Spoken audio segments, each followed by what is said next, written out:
Okay. सो आज हम external style sheet करेंगे, लेकिन उससे पहले हम थोड़ा सा रिवाइज करेंगे कि हमने पहले क्या पढ़ा है। सो हमने पहले पढ़ा था कि इनलाइन स्टाइल शीट्स क्या होती हैं और एम्बेडेड स्टाइल शीट्स क्या होती हैं।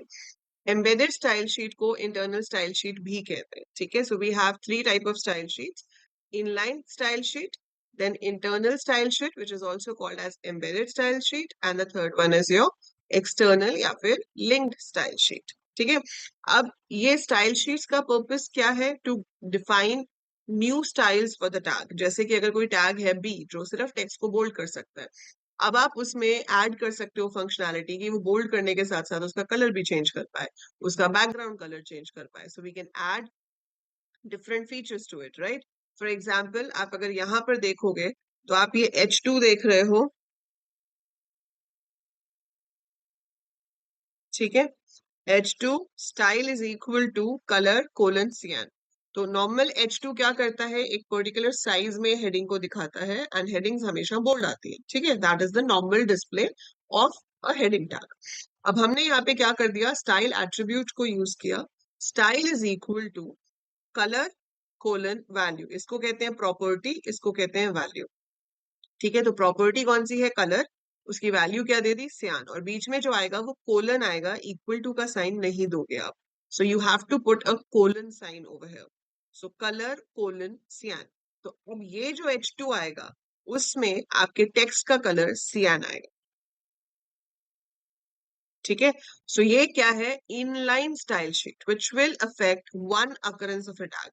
अगर पेज में कहीं और H2 है, जैसे कि यहाँ पर है थैंक्स फॉर विजिटिंग, तो इसमें सेम स्टाइल अप्लाई नहीं होगा, क्योंकि इनलाइन स्टाइल शीट सिर्फ वहीं पे काम करती है जहां पर उसको यूज किया गया है for that occurrence of the tag. अगर आप चाहते हो पूरे पेज में जहां जहां पर भी H2 है सब जगह सेम स्टाइल अप्लाई हो, तो उसके लिए स्टाइल हम इस तरीके से देते हैं। हम हेड सेक्शन में आ जाते हैं। हेड सेक्शन में आके हम स्टाइल टैग लिखते हैं, and closing, opening and closing style के अंदर आप यहाँ टैग का नाम लिखते हो। इसको हम सिलेक्टर कहते हैं। टैग के नाम को टेक्निकली क्या बोलते हैं? सिलेक्टर। सिलेक्टर, और फिर कर्ली ब्रैकेट में आपको स्टाइल देना होता है। कर्ली ब्रैकेट में ये जो बैकग्राउंड है आपका, ये प्रॉपर्टी हो गई, रेड आपकी वैल्यू हो गई। सो इसका मतलब है कि जहां जहां पे पेज में H2 साइन आएगा, जहां पे भी H2 टैग आएगा, उसका बैकग्राउंड कलर रेड होगा। ठीक है, जहां जहां पे भी पैराग्राफ टैग आएगा, P टैग, उसका फॉन्ट साइज 30 होगा। फिर आप सेमीकोलन लगाओगे तो टैग और वैल्यू के बीच में कोलन का साइन आता है, लेकिन दो के बीच में आपके पास सेमीकोलन आता है। तो फॉन्ट साइज है 30, सेमीकोलन, कलर है पिंक, सेमीकोलन, फॉन्ट स्टाइल है इटैलिक। ठीक है, सो हम इस तरह से लिख सकते हैं। फॉन्ट स्टाइल की जगह आप यहाँ पर टेक्स्ट डेकोरेशन भी लिख सकते हो। So it could be text decoration which can be overline, underline, bold, italic, it could be even anything like that. पर मेन चीज ये है कि जो यहाँ दिया गया है वो एम्बेडेड है, वो पूरे पेज पे अप्लाई होता है। चाहे वो टैग मेरे पेज में 10 बार आ रहा हो, वो 10 जगह पर अप्लाई होगा। ठीक है, यही चीज शौर्य पूछ रहा है कि मैम, अगर तीनों स्टाइल शीट्स को एक साथ एक डॉक में डाल दिया और वो भी एक ही टैग के लिए, तो कौन सा वाला अप्लाई होगा? सो देखो, इसी का आंसर है कि हम इसको कैस्केडिंग स्टाइल शीट क्यों कहते हैं। ठीक है, कैस्केडिंग का मतलब होता है एक के आगे एक। सो जैसे मैं आपको अभी कार्ड दिखा रही हूँ, ठीक है, आपको ये दिख रहा है, you can see this card. Now if I pick up something else, ठीक है, I pick up something else, ये अपना कार्ड है, ये कबीर का कार्ड है, बट लेट्स से ये कार्ड इसके ऊपर आ गया, तो अब आपको पीछे वाला कार्ड उतना दिखाई दे रहा है जितना आगे वाला कवर नहीं कर रहा है ना। और आगे वाला जिस पार्ट को कवर कर रहा है वहां पे आपको आगे वाला दिख रहा है, पीछे वाला नहीं दिख रहा। ये क्या है? कैस्केडिंग। जब एक के आगे एक या एक के पीछे एक चीजें होती हैं और आगे वाली चीज पीछे वाली चीज को ढक देती है, उसको हम कैस्केडिंग कहते हैं। ठीक है, अब यहाँ पर क्या होता है कि सबसे पहले जो एक्सटर्नल स्टाइल शीट है उसके स्टाइल्स अप्लाई होते हैं। तो सबसे पहले किसके अप्लाई होते हैं? एक्सटर्नल स्टाइल शीट के। सबसे पहले एक्सटर्नल के अप्लाई होंगे। ठीक है, उसके बाद अगर कोई भी स्टाइल उसमें ओवरराइड हो रहा है एम्बेडेड के अंदर, तो फिर एम्बेडेड वाले अप्लाई हो जाएंगे। ठीक है, तो सबसे पहले किसके हुए? एक्सटर्नल के। एक्सटर्नल के ऊपर अप्लाई हुए एम्बेडेड के। एम्बेडेड के ऊपर किसके अप्लाई होंगे? इनलाइन। ठीक है, तो किसका दिखेगा फाइनली? जो तो आपके एक्सटर्नल में दिया हुआ था और ओवरराइड हुआ ही नहीं, वो तो दिखेगा। लेकिन अगर आप उसको ओवरराइड करते जा रहे हो, तो फाइनली जो आपको दिखेगा वो इनलाइन स्टाइल शीट वाला हो। ठीक है। So that's how cascading works. तो ये दो तरीके की तो हमने की थी, इसी का हम देख लेते हैं एक बार फिर से, इसको ओपन करके आपको इसका आउटपुट दिखा देती हूँ और फिर हम इसमें करेंगे how do we use external style sheets. ठीक है, let me open the page. So how do we open the page, हम सीधा जाकर अपना फोल्डर में फाइल के ऊपर भी क्लिक कर सकते हैं और we can open the folder from here. So हमारा फोल्डर है वेब 2024 और इसका नाम है सैम्पल। सो सैम्पल नाम दिया था हमने, इसको हम ओपन कर लेते हैं। So this is what we created. ठीक है, तो ये आपका यहाँ पर क्रिएट होकर आ रहा है। ठीक है, सो ये मेरा पेज है जो हमने अभी स्टाइल शीट से क्रिएट किया था। तो अगर आप यहाँ पर एक एक्सटर्नल स्टाइल शीट को लिंक करना चाहते हो, तो पहली बात तो ये आती है एक्सटर्नल स्टाइल शीट बनती कैसे है। एक्सटर्नल स्टाइल शीट बनाने के लिए आपको एक अलग से फाइल बनानी पड़ती है। So you have to create a separate file. ठीक है, तो आप नोटपैड पे जाके न्यू फाइल करोगे और इस न्यू फाइल के अंदर आप यहाँ पर जाकर अपने स्टाइल्स डिफाइन करोगे। जैसे मैंने बी टैग दिया, बी स्टैंड्स फॉर बोल्ड। ठीक है, इसके अंदर आपने कहा कि जहां पर भी बी टैग यूज होगा उसका जो बैकग्राउंड कलर है वो येलो हो जाए। ठीक है, और ऐसे ही जहां पर भी मेरे पास इनपुट टैग यूज होगा, ठीक है, इनपुट का जो बैकग्राउंड कलर है वो सियान हो जाए। ठीक है, कलर जो है वो ब्लू हो जाए। फॉन्ट साइज जो है वो 30 हो जाए, एनीथिंग लाइक दैट। ठीक है, तो आप ऐसे अपने टैग्स डिफाइन करते जाओ। तो आप यहाँ पे टैग दे रहे हो, टैग को हम कहते हैं सिलेक्टर। मतलब सेम तरीके से स्टाइल देना है जैसे आप एम्बेडेड में दे रहे थे, बस उसमें हम स्टाइल टैग के अंदर लिख रहे थे उसी पेज के अंदर। अब हम उस पेज में नहीं लिख रहे हैं, हम एक सेपरेट फाइल क्रिएट कर रहे हैं। इसमें आप जितने चाहे टैग्स दो, जितने चाहे स्टाइल्स दो। ठीक है, so keep defining all the styles over here. So आप यहाँ पर स्टाइल्स देते जाओ। आप अगर नेट पे कहीं पे देखोगे इनपुट, इनपुट एक टैग होता है शौर्य HTML में। नहीं, सिर्फ कलर से चेंज हो जाएगा विशिष्ट। इनपुट आपका एक टैग होता है HTML में जिससे हम text box, check boxes, radio buttons, ये सब कुछ बना सकते हैं। आप नेट पे अगर कभी देखोगे तो वो स्टाइल शीट्स ऐसे देते हैं, ऐसे लिखा होता है कि इनपुट टैग हो गया, ये इसका स्टाइल हो गया। ठीक है, बी टैग हो गया, ये इसका स्टाइल हो गया। So they define it like this. Same line पे लिखने की जगह पर कोई फर्क नहीं पड़ता, आप सेम लाइन पे लिखो या इस तरीके से लिखो, इट्स द सेम थिंग। ठीक है, अब यहाँ पर हमने क्या कर दिया, इसका नाम फर्स्ट, माई फर्स्ट डॉट CSS। सो इसकी एक्सटेंशन HTML नहीं होगी। हमारी पिछली फाइल में भी स्टाइल शीट्स थी, लेकिन हमने उसकी एक्सटेंशन HTML ही दी थी। ठीक है, लेकिन यहाँ पर आपके पास एक्सटेंशन क्या हो जाएगी, CSS। ठीक है, सो आप क्या लिखोगे, माई first dot CSS। Got it. So my first dot CSS, इसको हम क्या कर देंगे, सेव कर देंगे। सो ये हमने सेव कर दिया। ये तो चलो बन गई, ठीक है। अब इसको अपने पेज के साथ लिंक कैसे करना है, इसको अपने पेज के साथ लिंक कैसे करना है, उसके लिए आप हेड सेक्शन में जाओगे। टाइटल आपने दे दिया, ठीक है। यहाँ पर एक टैग यूज होगा जिसका नाम है link. So name of the tag is link.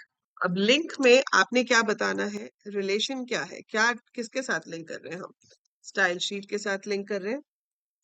Yes, link is name of the tag. ठीक है, relation is what, style sheet. Type क्या है, इट इज टेक्स्ट या फिर CSS फाइल। ठीक है, and then you have to give the href। href क्या है, my first dot CSS। Link tag एक एम्प्टी टैग होता है, आपको ओपन करना है बट क्लोज नहीं करना। ठीक है, so I open this but I don't close it. तो मैंने इसको ओपन किया, इसमें रिलेशन दे दिया, टाइप दे दिया, href दे दिया। I don't have to close it. ठीक है, एज पर HTML5 नॉर्म्स आप यहाँ पर ऐसे लिख सकते हो। कोई भी टैग जिसका क्लोजिंग टैग नहीं होता, हम उसी के साथ ऐसे स्लैश लिख सकते हैं। अभी बता रही हूँ विशिष्ट, पहले मैं आपको इसका इफेक्ट दिखाती हूँ, फिर दोबारा से एक्सप्लेन करूंगी इसमें क्या हो रहा है। ठीक है, सो मैंने यहाँ पर ये फाइल बनाई थी, माई फर्स्ट डॉट CSS। ठीक है, अब इसके अंदर ये जो AEC है सिर्फ इसको मैंने बोल्ड लेटर्स में दे दिया, मान लो। I save it and now I go to refresh this page. So if I refresh this page, you can see AEC जो है वो क्या हो गया, येलो हो गया उसका बैकग्राउंड, है ना। क्यों हो गया उसका बैकग्राउंड येलो, पहले तो नहीं था, क्योंकि हमने बोल्ड टैग का स्टाइल दिया हुआ है कि उसका बैकग्राउंड येलो होना चाहिए, दिया हुआ था ना। सो इसका मतलब है कि जो एक्सटर्नल स्टाइल हमने दिया है वो स्टाइल यहाँ पर अप्लाई हो गया। सो हमने यहाँ पे क्या दिया था, B tag background yellow. So that is what is happening. मैंने इस AEC को बी में दे दिया, बी मतलब बोल्ड, तो वो येलो हो गया। ऐसे ही मैं ये कंप्यूटर साइंस को अगर बोल्ड में दे देती हूँ, मैंने कंप्यूटर साइंस और उसके बाद यहाँ पर स्लैश बी कर दिया।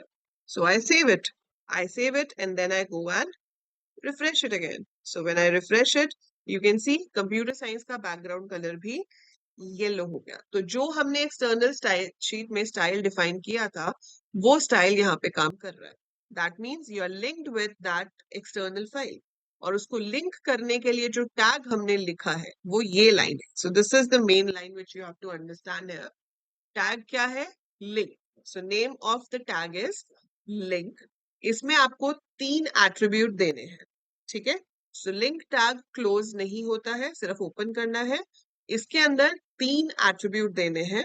पहला एट्रीब्यूट है REL which stands for relation, कि आप जिस फाइल के साथ लिंक कर रहे हो उसके साथ आपका रिलेशन क्या है। तो वो जो फाइल है वो मेरी क्या है, स्टाइल शीट है, ठीक है। So that file is my style sheet. So इसलिए मैंने रिलेशन में क्या लिखा, स्टाइल शीट। उसका टाइप क्या है, मतलब उसकी एक्सटेंशन क्या है। सो वैसे तो वो टेक्स्ट भी एक्सटेंशन एक्सेप्ट कर लेता है, बट इट इज बेटर कि आप CSS ही दो, ठीक है। सो हमने लिखा type is equal to text slash CSS, या तो टेक्स्ट फाइल होगी या फिर CSS फाइल होगी, but it's always better you take it as CSS। So type is equal to text slash CSS। तीसरा एट्रीब्यूट आप लिखोगे HREF। आपने इस HREF एट्रीब्यूट को यूज किया हुआ है किस टैग के साथ, with which tag you have used this attribute before. हाँ, फाइल को सेम फोल्डर में सेव करना बहुत जरूरी है। अगर आप फाइल को सेम फोल्डर में सेव नहीं कर रहे हो तो आपको पूरा पाथ लिखना पड़ेगा। अगर ये किसी और जगह पे है तो आपको D:\ABC वो पूरा पाथ लिखना पड़ेगा। Very good. So you have used it with anchor tag which is your A tag. उसको हम यूज किस लिए करते हैं, टू क्रिएट हाइपरलिंक्स, है ना। उस पे क्लिक करो तो फिर वो HREF वाला पेज ओपन हो जाता है। यहाँ पर ओपन इसके अंदर ही हो जाएगा, मतलब वो स्टाइल शीट जो है वो इसके अंदर ऐड हो जाएगी। सो HREF इज इक्वल टू, हमने क्या दे दिया, अपनी फाइल का नाम, ठीक है। तो जो हमने CSS बनाई थी उसका जो भी स्टाइल था that will be linked to this page, ठीक है। Fine. So we have it this way. Yes, Divyansh have seen that. ठीक है। So इसका फायदा क्या होता है, जैसे आप एक वेबसाइट बना रहे हो, अब एक वेबसाइट में सिर्फ एक पेज तो नहीं होता ना, हमारे पास तो बहुत सारे पेजेस होते हैं। We have so many pages and I want कि हर पेज पे सेम स्टाइल देना है। लाइक मुझे सेम टाइप का बैकग्राउंड चाहिए हेडिंग्स के लिए, सेम टाइप का फॉन्ट चाहिए हेडिंग्स के लिए, ठीक है। सो वो स्टाइल्स मैं अब हर बार हर पेज में तो नहीं दूंगी ना। I don't have to write दो स्टाइल्स इन एवरी पेज। तो जो स्टाइल मुझे चाहिए कि मेरे हर पेज पे सेम हो, उसको मैं एक्सटर्नल स्टाइल शीट में डिफाइन कर सकती हूँ। So I am going to put it in the external style sheet, और फिर उस एक्सटर्नल स्टाइल शीट को आप लिंक कर सकते हो। उसको आपने लिंक कर लिया, फिर वो सारे स्टाइल्स जो है वो यहाँ पर अप्लाई हो जाएंगे। नहीं, जरूरी नहीं है। हाँ, इसमें रिलेशन हमेशा यही रहेगा, टाइप अगर लिख रहे हो तो वो भी हमेशा यही रहेगा। सिर्फ जो चेंज होगा वो HREF चेंज होगा। सो इस पूरे टैग में जो चीज चेंज होगी वो सिर्फ HREF चेंज होगा, उसके अलावा आपका कुछ भी चेंज नहीं होगा, ठीक है। जैसे मैंने यहाँ पर एक और डाल दिया, अब यहाँ पर H2 कॉन्टैक्ट अस, ठीक है। अब इसमें कॉन्टैक्ट अस के लिए मैंने बना दिया फॉर्म। फॉर्म में हमने क्या लिख दिया कि अपना आप नेम दे दो हमें। नेम कैसे देगा, input type is equal to text, size is equal to 30। Then I give BR to go to the next line, फिर मैं उसका ईमेल ले रही हूँ, ठीक है। ईमेल के लिए मैंने फिर से वही लिख दिया, input type is equal to text, size is equal to 30 BR, and then I write input type is equal to submit, and I close the form. ठीक है, छोटा सा फॉर्म बना दिया मैंने जस्ट टू शो यू कि input वाला style कैसे आएगा। मैंने अभी इनपुट को भी स्टाइल दिया ना। So if I refresh this, so you can सी कि ये हमारे पास जो है कैसे आ रहा है, इस तरीके से। आपने नेम लिखा, ठीक है, आपने आईडी लिखा, ठीक है, और सबमिट पे क्लिक कर सकते हैं। तो आपने बेसिकली ये देखा कि इसका बैकग्राउंड क्या आ रहा है, सियान, और जो टेक्स्ट का साइज है वो 30 पॉइंट्स है, और जो कलर है वो ब्लू है। यही दिया था ना मैंने स्टाइल शीट में। I gave the same thing. So if you look at the style sheet, I gave the same thing. Style sheets में आपके पास ये 3 मेन तरह की स्टाइल शीट्स हो गई। इसके अलावा सूडो क्लासेस का कंसेप्ट है जो हमें करना है, ठीक है। So that is all about your CSS।